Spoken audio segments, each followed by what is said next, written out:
Welcome into Other People's Shoes, the podcast where listeners get to step into the lives of others and see the world through their shoes. Your host, Neil Matthews, is a seasoned interviewer who has a natural talent for empathizing with his guests and drawing out their unique perspectives. Through a combination of storytelling and insightful questioning, Other People's Shoes explores the lives of a diverse range of guests, from everyday people to celebrities and thought leaders. With a warm and welcoming style, Neil creates a safe and supportive space for his guests to share their stories, while also challenging listeners to broaden their perspective and think more deeply about the world around them. So tune in to Other People's Shoes with Neil Matthews and get ready to step into other people's shoes.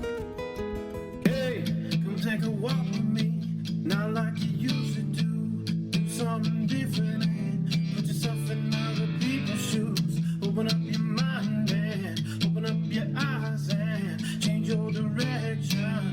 Your perspective.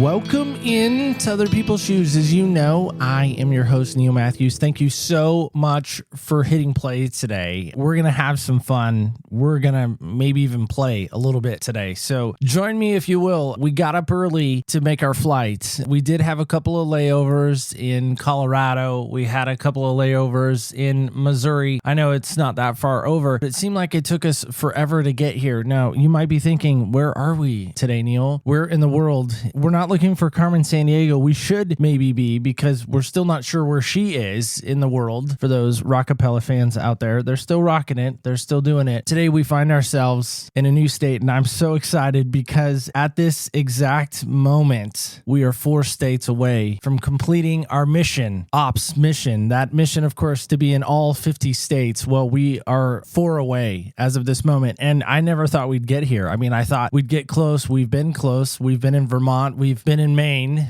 We've been in Rhode Island. We've been in Massachusetts. We've not been in New Hampshire. I think that's how you say it out there. Of course, she will help us as we fly away to maybe Neverland. For those that are Peter Pan fans, help me welcome in my new friend, Wendy. How are you, Wendy? I am great, Neil. Thank you so much for inviting me here. Yeah, New Hampshire, but I'm a Midwesterner.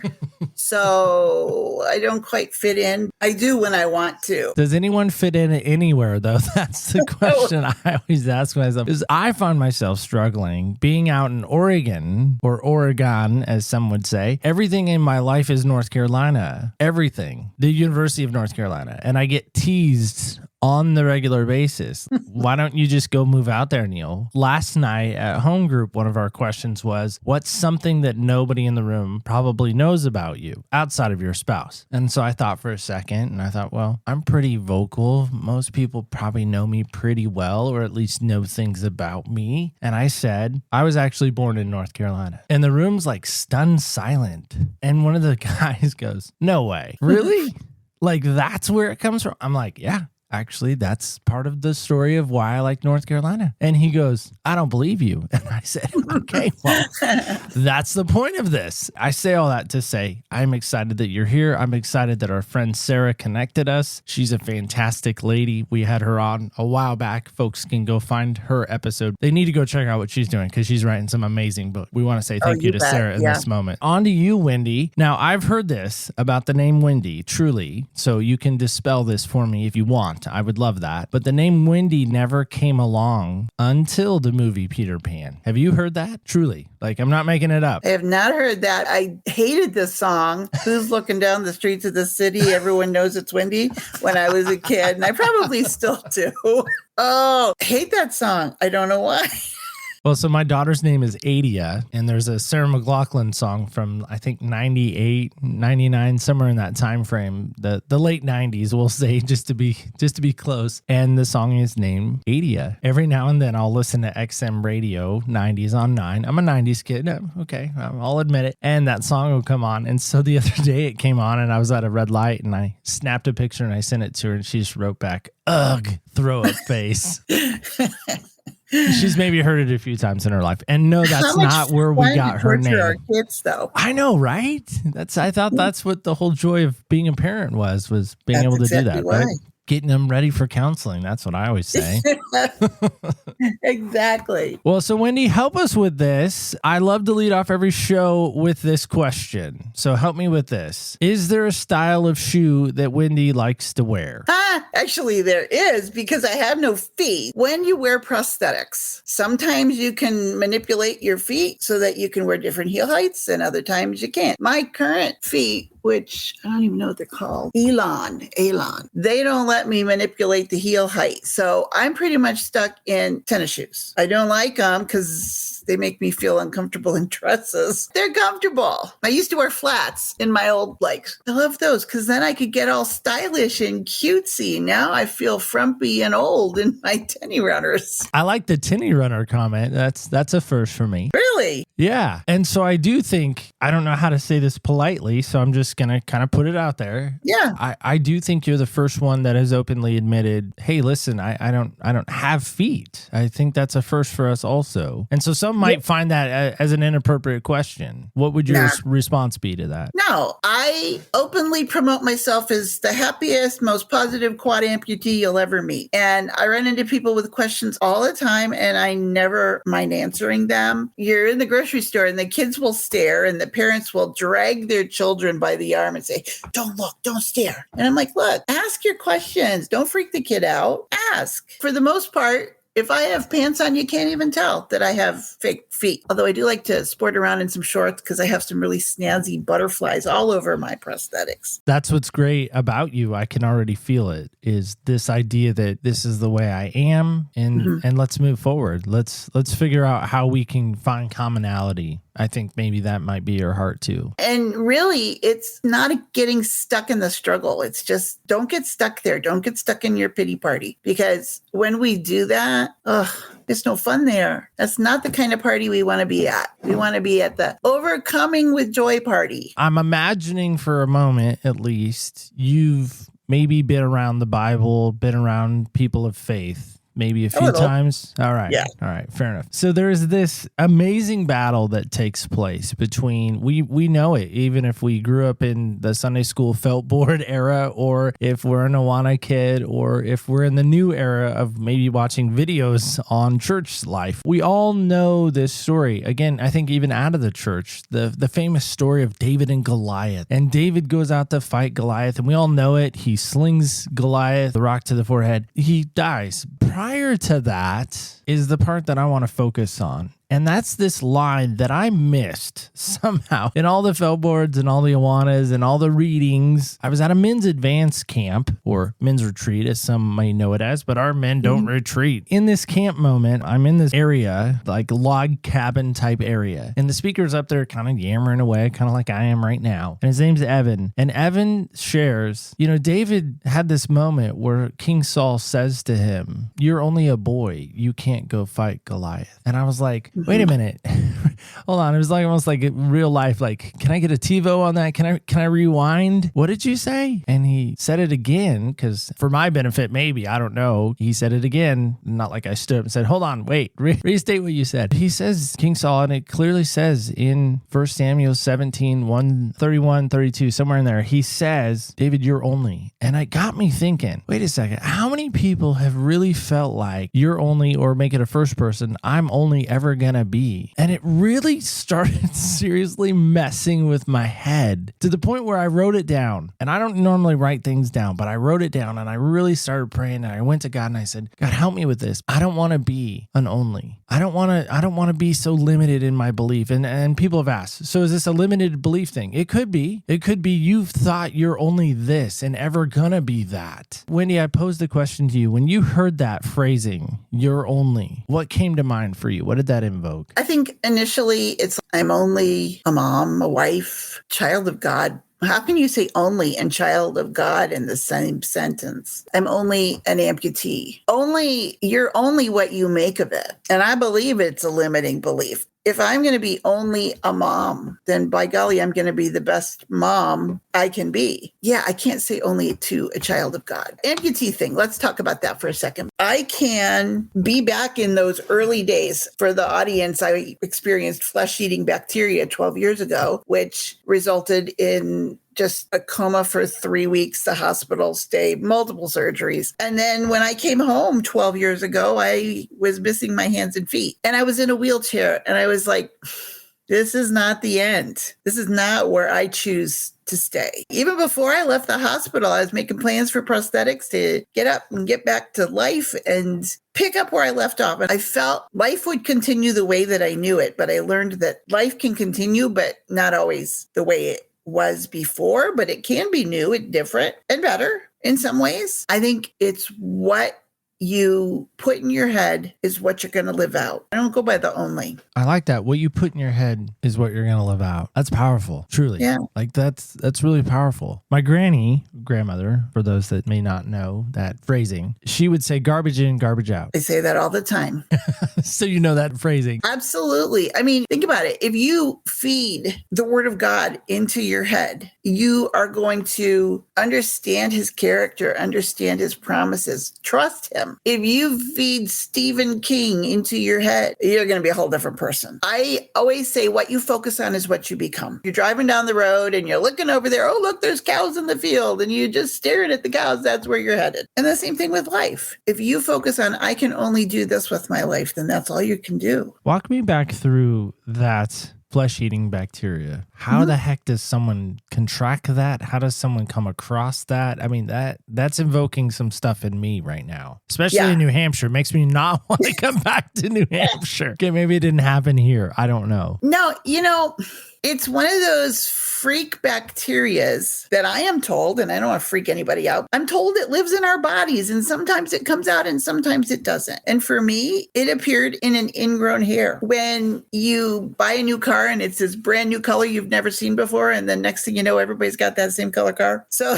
after I came home and trying to start over again, I'm like, all these people have flesh-eating bacteria. People in the hospital, I have had that. And, on the news, all this crazy stuff is going on in the world and you don't know about it until you know about it. I thought I had the flu because I just felt crummy. I went to bed and it's like, okay, I'm going to sleep this off. A couple of days later, my husband's like, this is not healing. You're going to the hospital. I basically got in the door. They slapped an oxygen mask on me and I was out cold for the next 3 weeks. It's one of those things. It's a matter of you catch it or you don't. I truly believe had I waited another day or even a couple of hours that I wouldn't be here talking to you today. They diagnosed it right away. They just kept putting me back in the operating room to remove the bacteria because it was spreading through my body. Eventually I went septic. All the blood flow ceased to my hands and feet. The doctors from day one said, she's not going to survive this. Your family needs to make amends with this. Say your goodbyes. Do what you do. And my husband goes, you don't know my God. You don't know what he's capable of. I don't believe you. She's not going anywhere. So you just do what you have to do. We're going to pray. My family, my church family, they pulled in prayers from every corner of this country. I would say probably within 10 days, I was starting to turn around. And the doctors are like, whoa, this is crazy stuff. And my husband was like, no, I told you, she's not going anywhere. And the one thing I remember, my whole 3-month hospital stay was kind of vague. They woke me up from the coma because it was medically induced and said, hey, we want you to know your hands and feet are dying. You're dying. If you want to live, we will have to amputate these parts. And the doctor's standing there with me right next to my husband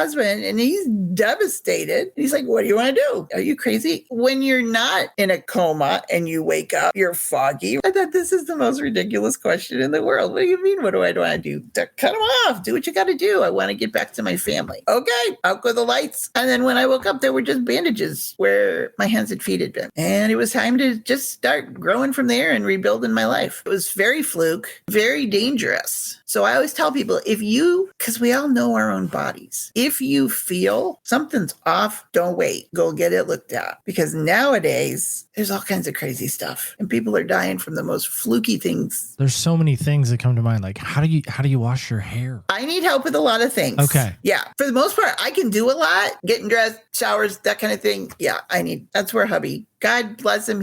God put us together for a reason. Well, sickness and in health. I hope that was in the vows. If not, you might want to add that in if you do the renewal. There's so many people who say, I can't do this. I'm out. And that is the saddest thing ever. I have friends that happen to them and they're like, okay, I'm going to have to figure out how to wash my hair. I'm going to have to figure out how to put my underwear on, that kind of thing. It's scary. I am just very blessed. every day. So what's the craziest thing someone's ever asked you? I have a friend who owns a daycare, a nursery school. So she's like, Wendy, you got to come talk to these kids. They got questions. I went in there and I'm like, okay. I sat down in the tiny little chair with the tiny little kids and they're like, oh, look at her. Ooh, like I was this superhuman because I have bionic legs, you know? How do you go to the bathroom? How do you drive the car? How do you stand up, sit down, fight, you know? How do you do everything? And it was so much fun because little kids, they don't censor their questions. They just ask. I'm like, yeah, bring it on. So kids have probably been the best as far as asking questions. So I should have found like a 5-year-old or something like that to have this moment with you. In church the other day, there's these little kids in there and they've seen me every day since they've, been babies. And one of them comes up and said, hey, like he'd never noticed before. What happened to your hand? Kids they don't notice the feet so much because they're shoes. I don't wear prosthetics on my hands. So he goes, hey, what happened? And it scares me to answer these kids because I don't want to freak them out. All I tell them is my hands got sick and the doctors had to remove them. Okay. And he took off running. Here I am, all this internal, what am I going to say? I'm going to freak the kid out. He's going to be tortured for life. And he's like, for me, one of the greatest joys in my life as a husband, I've been married 22 years now. One of the greatest joys was going to buy my wife's engagement ring. I actually got a speeding ticket on the way to get it because I was so oblivious to the fact of where I was in the speed zone. I wasn't like rushing to get there. I just was in an old truck and it didn't have a speedometer that worked, for the record. And the ticket got wiped away. It's a crazy story there. I won't go down that road. I still remember the moment I bought it. I remember the moment I gave it to her. I remember all these moments. I remember our wedding. Like if I close my eyes, I can kind of go back to those moments. With no hands, there's no ring, Wendy. Was that in any way a shock moment? I know there's more things to be shocked about. Was that a hard moment to kind of realize that you're never going to wear that ring again? Actually, no. I think the ring is with the two people and the hearts that are melded together.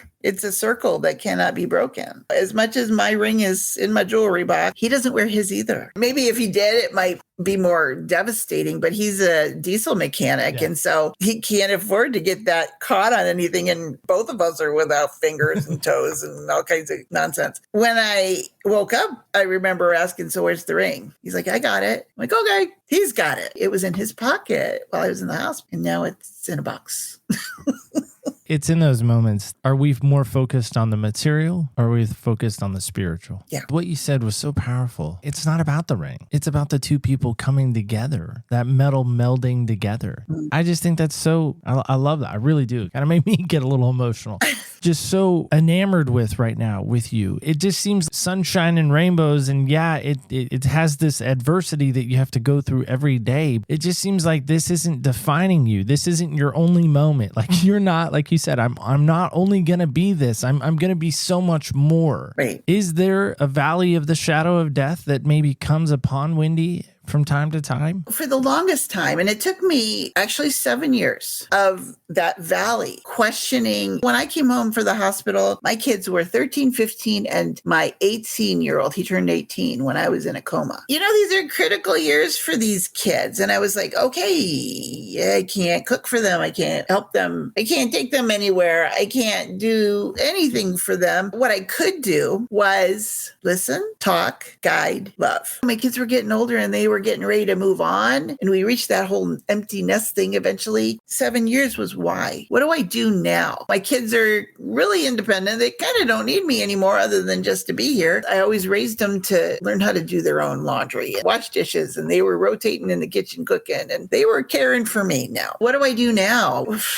I can't sit here and just do nothing all day long. I need a purpose. I question God. Why did this have to happen? In all of our Bible studies at home and in church, I came to the understanding I found was it's not always because of some major sin I committed. God allows these things in our lives for a purpose. And way back when I was first saved in my mid-20s, my sister had ovarian cancer and my mom was saved at that time. And so I understood, okay, there was a purpose in that. And so what's my purpose now? What does God want me to do with what he's given me? This crazy thing happened in my life that took me from my pity party one day to this crazy adventure the next. And that was my daughter, she was about 21 at the time. She's like, Mom, we're going to go inner tubing. I want to go tubing down the river and you're coming with me.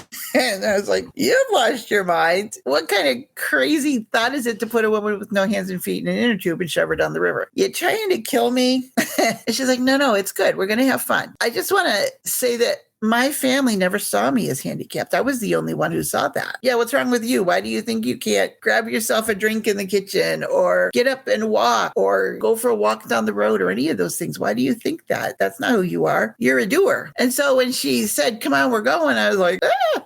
I went. As these kids were growing up, can't was a 4-letter word in my house. Yet I found myself saying, I can't do that. It's too hard. I can't do it. And this comfort zone kept getting smaller and smaller and smaller until the tubing adventure. And here we are, we're floating down the river. And it was the best day up until that point in my life post-surgery. And I was like, whoa, look at us. We're floating. We're having a great time. We're doing it. Yay. When you have a story like mine, you get a lot of suggestions for writing a book and telling your story and writing it on a blog. We were floating for like 3 hours. You know what? Maybe I can write a story. I swear the very next day, I set up my website. It's called One Exceptional Life. And I started to share my story. Through that, okay, the next question is, how does a woman with no hands write? Because that's what I do. I'm a writer. I started to share my story. And in the process, the comments would come. The emails would come. What an inspiration. You've encouraged me to dig back into the Word of God. My relationship with God is growing. I've figured out through you that I don't have to be stuck. It kind of hit me like a DiNozzo did. I don't know if Sarah said, I just heard that the other day, a DiNozzo slap on the back of the head. God allowed this in my life for the purpose of me to be an encouragement, an inspiration, and a witness for him in this online space. And then I realized, okay, now that I know why, let's just go fill that mission that he has called me to do. All because of a float, all because of a river adventure. It was evidence to me that all the limitations that I had put on myself were just all in my head, that if only that was in there. And it proved to me that I was capable of so much more than I was giving myself credit for. And so it's funny, we're floating and we're like, okay, what are we going to write on this blog? Wendy does Boston. Wendy does... And all of a sudden, I was like, hey, I could jump out of an airplane and I could write about that. And I'm like, what's happened? What's going on? Stop. But all these crazy things. The very next time, I think a couple months later, I was invited to go on this trip. And I'm looking out the window of the airplane. I'm like, it's not that far. I could jump. I'm like, oh my gosh, I've totally lost my mind. And I haven't done it yet, but it's still not off the table. The obvious question, how does one type? How does one write their name? How does one sign a check if you're doing a speaking engagement and they pay you? I mean, nowadays you don't even need to sign a check. You can just snap a picture of it. I have a stylus strapped to my wrist. Really, everything I do is my phone has a hook on it. And so I put that on my left arm and the stylus goes on the right arm and I type. Basically, my business has grown because of my phone and my stylus. And then when I open up the laptop, I get really crazy and I strap on a stylus on the left hand and I go crazy and I can type pretty fast, actually. Wow. But the bank gave me a stamp. Okay. Stamp your name. Because let me tell you, my husband's like, you need to practice writing. And I'm like, oh, I hate writing. Let's get a stamp. Well, it's such a small area, too. I struggle with even getting my signature in there. It's just too big. I write too big. That's the problem. Well, it's funny. I had a check the other day and I stamped it. And then it says, if you do the picture deposit thing and you have to write at the bank and the date. And my husband went to work and I'm like, and I did it. And I'm like, okay, let's see if they accept this or not because I can't read it. And they did. So that's a great point, is your husband's a diesel mechanic. So you're virtually home by yourself all day until he gets home, essentially. Yeah. Wow. All I really need is food. You're not a dog, Wendy. It's not like he puts the water bowl out and the food out. I hope not. No, and for the most part, I mean, I have access to everything that I need. And for those really nosy listeners, I can handle the bathroom myself. And I have a lovely bidet that was gifted to me in the very beginning. And so that's probably TMI, but that's okay. I know people will think about those things. So I'm going to go back to this moment, though. So daughter comes in and says, Mom, we're going to float the river. And you're immediately like, nope, can't do that. Not happening. If she doesn't have that initiating that moment to say, basically, come on, Mom, can't was a 4-letter word, your words, not mine. You're not really walking this out. You're really kind of having a pity party right now. If she doesn't do that, if she doesn't become the catalyst, the spark, whatever you want to say there, do you think you're still kind of stuck in those moments? I would have gotten out eventually. I have 2 boys and a girl, but my daughter is the middle child, and she's always been the most vocal about go do your own thing. This other time, she was in the kitchen. She was getting herself a drink. I said, hey, can you get me one while you're out there? That's a natural question, right? You'd think, okay. She's like, nope. You're going to have to get this one yourself, Mom. And I was like, well, that's rude. She's like, listen, if I don't encourage you, you'll stay stuck forever. And I don't want that. So you're going to have to get your own drink. And I was fully capable. She never saw me as disabled. None of them did. Do this, do that. Help me with this, help me with that. Those types of moments are the things that kind of push your comfort zone. It's like a muscle that has to be built. The more you push it, the more it builds, the more it grows. Might have taken a little bit longer, but I believe it. I would have maybe not volunteered to go on the river or the airplane ride, but something. I was so discontent. I didn't know what I could do, what I was able to. I had gone through all kinds of YouTube videos and books, and I was like, yeah, this is how you change your oil when you don't have hands. I'm like, yeah, I'm not going to do that. I got guy for that. So it was like everything that I watched, it was something that, I got a guy for that. That doesn't even look fun. So let me find something that looks fun. The first thing that came up was the river, but I was searching. Yeah. When you think something's wrong, know your body, kind of know that you need to do something. You said, yeah, eventually I would have come around. Eventually I would have propelled myself forward. I don't know. I wonder how dark it really was for you. And that's what I'm wondering about. Again, you, I don't know you. I don't. Yeah. And the reason why I bring this up is I wonder if there's somebody right now that's in this moment as they're listening to us that said, Neil, listen, you have no idea. She might be a quadriplegic, but you don't know what I'm dealing with. You don't know the trauma, the sexual abuse that I walked through, or the rape that happened to me, or the man that has just continued to beat on me, or if it's a man, you don't know that I was molested as a child. You don't know these things that I've walked through, and I need to stay in this moment. I need to stay in the darkness. What would be your counsel to someone in that moment who wants to just, again, continue to woe, feeling like there is no light? You got to get your want to fixed. We have a father who, last couple of days, I keep using this example of, the hen with the wings and the babies under the wings. And you can either tap into that or not. The opportunity is always there. I never got super dark. I've always been an optimistic person. I was sad. I didn't go through your typical grieving. I had angry and I had sad. I was never mad at God. I was just angry at the situation and angry that I was a business owner when this all happened. My business, I just wasn't interested in that anymore. And I thought there's something different that I can do differently. This brain is always going, what can I do? In that moment, I was just stuck in that I don't know what I can do moment. I did not want to be there. That 7 years, and crazy it took so long. I was in the Bible. I was in prayer. I grew more spiritually and in my relationship with the Lord in that time than ever before. And I came to understand him better. And I understood that he allows these things. And I just wrote a devotional on this morning. Perseverance produces experience, and experience produces hope. He pours out his love on us. On one hand, you're like, well, okay, yeah, he's allowing these things to happen. And then he's pouring out his love on us. We cannot grow without pressure, without resistance. Yeah, you got to get your want to fixed. Let me tell you, when you do, that's where the hope is. The hope isn't in the darkness. The hope is that glimmer of sun you see in the sunrise when it starts to come up. You're like, oh, yay, the thunderstorm's gone and it's been raining for 6 days. That sunrise, that little glimmer of hope, doesn't it just give you kind of a little spark in your heart? Pull back that darkness that you're living in and look for the hope, because there's something better out there. Well, I'm guessing you're of the era you remember Pollyanna. You probably, never mind. I was going to make a joke, a bad joke, say you probably saw it in the theater for like a nickel. I'm messing with you. I don't know, but no. I know who she is. I don't know much about it, but I know she's the like little Miss Polly Sunshine. The Glad game, she plays it, and that there's actually a syndrome. Apparently, there's called the Pollyanna syndrome, which we don't ever want to see anything negative, and I don't know if that's a thing or not. People have said that. Yeah, I'm not that bad. I hope. You've No. never seen the movie though? Seriously? Okay. Well, All right, fine. I'm old, I know, but it's an years. older movie.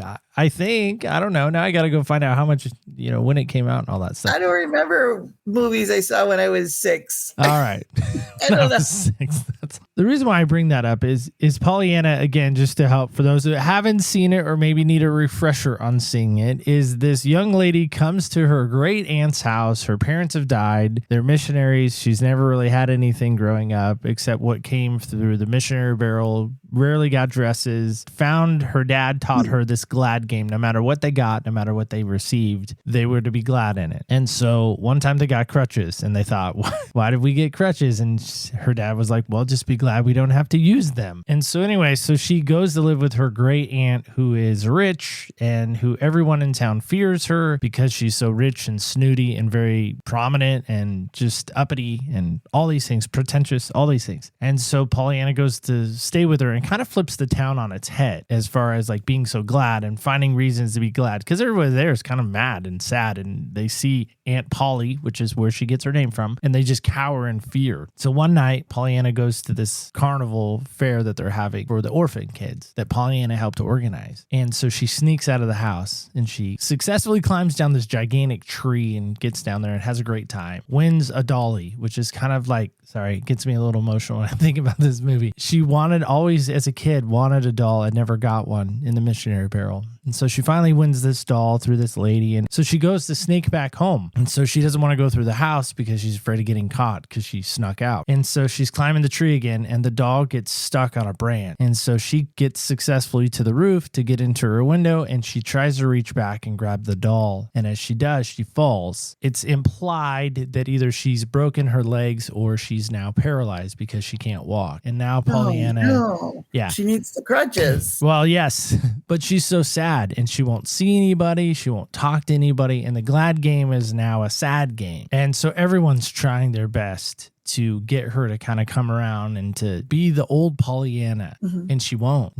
And so finally they agree to take her to this doctor to help her try to walk again or to help her whatever may happen next. And it's her Aunt Polly who's kind of the last to come around to get her to kind of wake up from this darkness. And as she leaves, they show a sign that says Harrington, which is Pollyanna's last name. Welcome to Harrington. And below it says the Glad Town. And Haley Mills does a great job. She's the actress who plays Paul. I just gave you the whole movie. There you go. You don't need to watch it. Well, now I don't want to see it. It sounds depressing. It's a great movie. I shouldn't admit that as a guy, but it is a great movie. I still wonder about you. If Christ wasn't in your life, which is really the source, truly, I believe, and maybe you would do as well, the source of your joy, the source of your gladness, the source of your essence. Can you imagine walking that road without him? I can't. And, my entire family does that. Not my family that I made, my siblings and their children. They walk through cancer and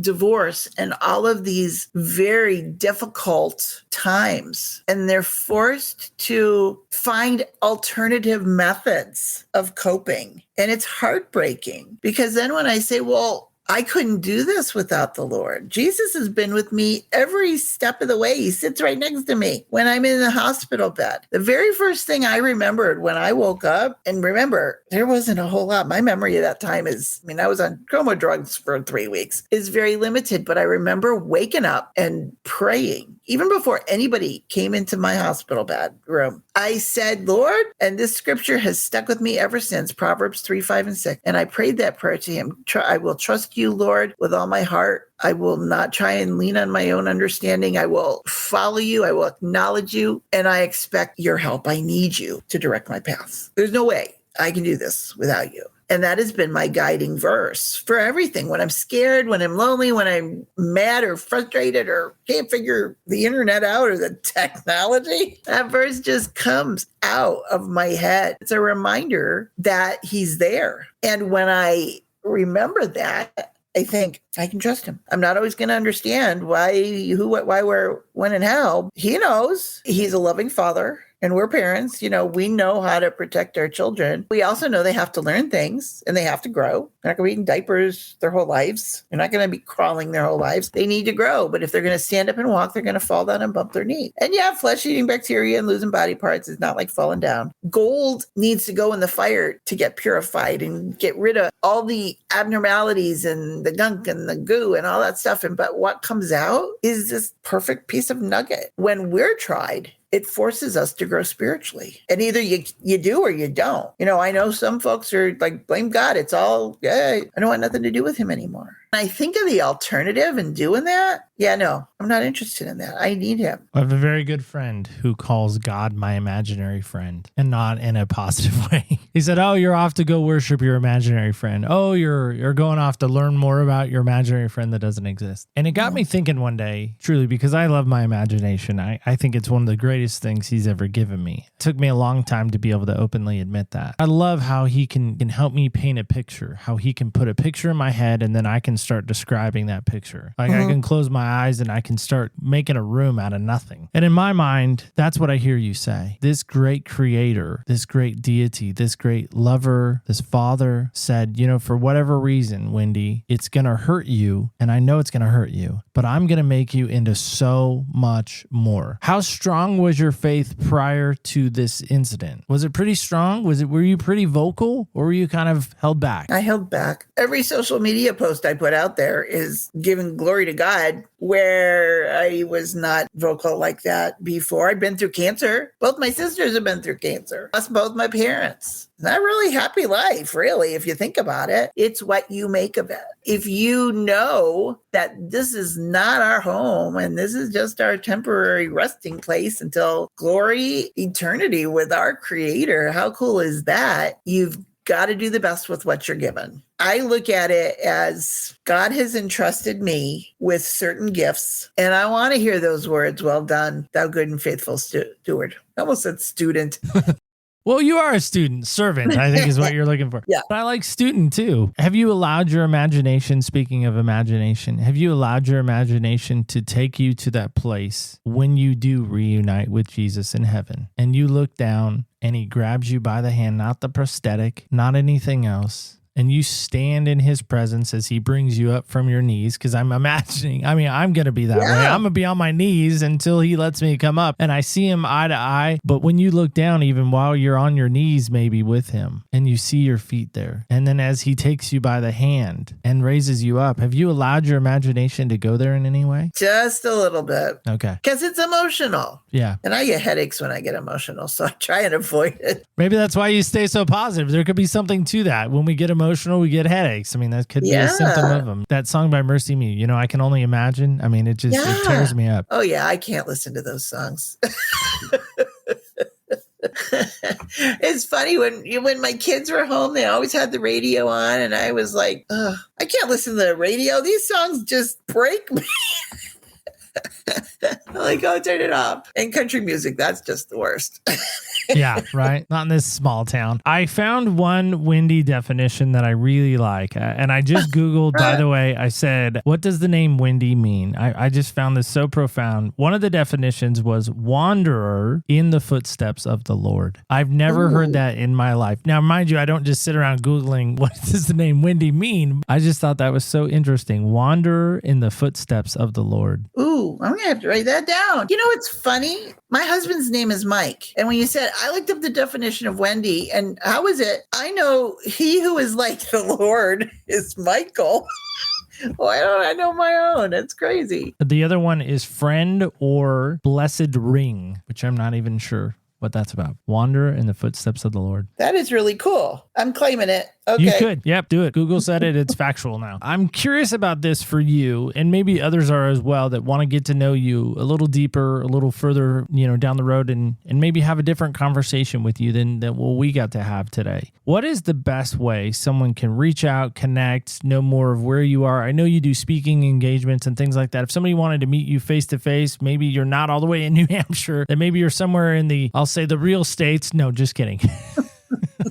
How can someone do that? I guess the first place is my website, oneexceptionallife.com. I mostly hang out on Facebook. For women, I have a Facebook group called Women Living Exceptionally with Joy and Jesus. In September, I'm doing a 5-day summit called Radiant Resilience, a virtual event for Kingdom women who are looking to grow their joy, peace, faith, fulfillment through the storms of their life. September 18th through the 22nd. Well, Wendy, I want to say thank you so much for joining us today. I will probably forever be in Sarah's debt because I am so grateful and thankful that she told me about you and told me about your story. And I'm going to have to send her a message today to just tell her thank you. And I feel like that's not good enough. Oh, that's so sweet. I mean that in all me sincerity. too. You're a gem. And I am so enamored that we got to meet. I'm so enamored that you're in New Hampshire. I really like that because it did get us a pin in the mark. But let me tell you about the map for a second if I can. Yeah, tell me what you're missing. Who knows? I may have some connections. Nebraska. We're still missing Nebraska somehow. Yeah, I know. Who wants to be? Nevada of all places too. I don't know why we're missing Nevada because it's kind of near me. In Oregon. Nevada's near Oregon for those that are geographically challenged.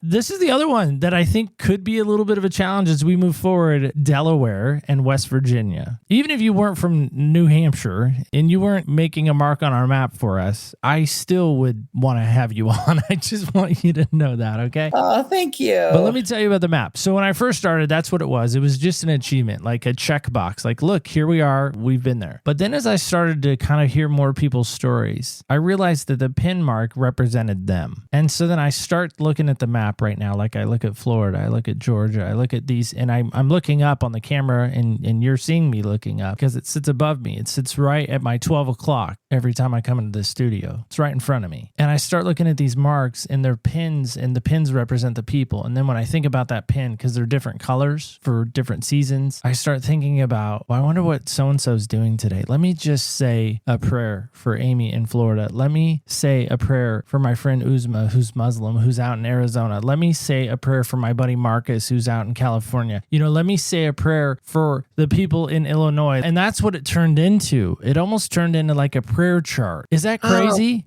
No, it's wonderful. And then Oregon has a lot of pins, by the way. The most pins. I know some people might think it's North Carolina. It's not. Oregon has by far the most pins. I have stayed home for the most part. When I first started, we didn't have these virtual things, or at least I didn't know how to do it. Well, I'm going to keep my eyes and ears open for these 4 states. There you go. And whatever else I can find. All right. Yeah. Anyone else? We're open to anyone. And they don't have to be from those 4 states. It's not a requirement. Maybe going forward, I need to have them. Well, Wendy, I feel like you're a gal that likes silliness. Like you strike me as maybe a practical joker. Am I wrong in that respect? Yeah. Okay. You don't like pulling pranks on people? I like to laugh, but I'm usually just kind of a bystander in the whole book process. Well, we do this thing at the end of the show. It's called Senseless. It's these 6 silly questions. Sometimes they're not silly. Sometimes they're serious. We'll see how you feel about them. So anyway, I get a cup and a die, and it's a North Carolina cup. Can't have an Oregon cup. We have to have a North Carolina cup. Very weird around here. Anyway, so I'm going to roll for you, and then we're going to, from the roll, that's why we roll, because it's random. All right, you got number 4. There you go. It's a blue 4 even. Notice that? So number 4 is this. This is a fun question. New questions, by the way, for season 15 that we're on right now. So new questions. Number 4 is this. Who would play you in the story of your life? Amy Purdy. Amy Purdy. What has she been in? She's a Paralympic gold medalist for snowboarding. And she actually, when I first came home from the hospital, I was like, okay, who could I find that has been through something like this that I can read and figure out what they're doing and how they moved on? And she was one of the first books I read. She contracted meningitis, I think, when in her late teens and lost both of her legs. But she was a snowboarder and she got back up and went snowboarding, and now she's a gold medalist. And she also came in 2nd place in Dancing with the Stars. And other than the fact that she has hands, she has no feet, and she does a great job. I would never get on a snowboard. Well, no, I take that back. I would. I wouldn't stay up very long. I mean, I have balance on 2 tennis shoes. always tipping over. So to imagine going down a mountain at warp speed, I think that's pretty cool. Wow, that's fun. Well, again, Wendy, I want to say thank you so much for joining us. I really appreciate it. Well, this has been lots of fun, and it's been a long time since I laughed so much. Well, guys and gals, kids and campers alike, I just want to push on this with you. We can do that. I can do that with you. Maybe not with Wendy because we just met. I can do this with you. What's your 4-letter word? Yeah, I said it. What's your 4-letter word? I love that. Is it can't? Is it never? I know never's not a 4-letter word. I'm not very good at spelling. Is it only? That's a 4-letter word. You're only gonna be this. You're only gonna be that. What's your can't? I can't do that, Neil. I can't go talk to that person that's hurt me. I can't do that. I can't go back in time. You're right. You can't. There's no DeLorean. Sorry. As much as I want there to be, there isn't. So what do you do with that? Do you allow that to stop you? I hope not. You know, I am trying hard to hold these emotions in because I have never met somebody quite like Wendy who has not allowed that to stop her. There's another 4-letter word, stop. So today, as you leave, as you go, my only thought is this. If there's a stop sign in your life, if there's a hurdle in your way, what do you need to do to get it out of your way so you can continue to go down the road? Let me know what that is. I'd love to know. OPSpodcast.com is a great place to let me know. You can also let us know on our socials at OPS Podcast Show under Facebook, Instagram, and Twitter. And as we leave, as we get out of here, don't ever forget this. Remember, when you walk in other people's shoes, you really do get a different perspective on life. Thank you so much for listening. And stay tuned till next week when we walk in other people's shoes.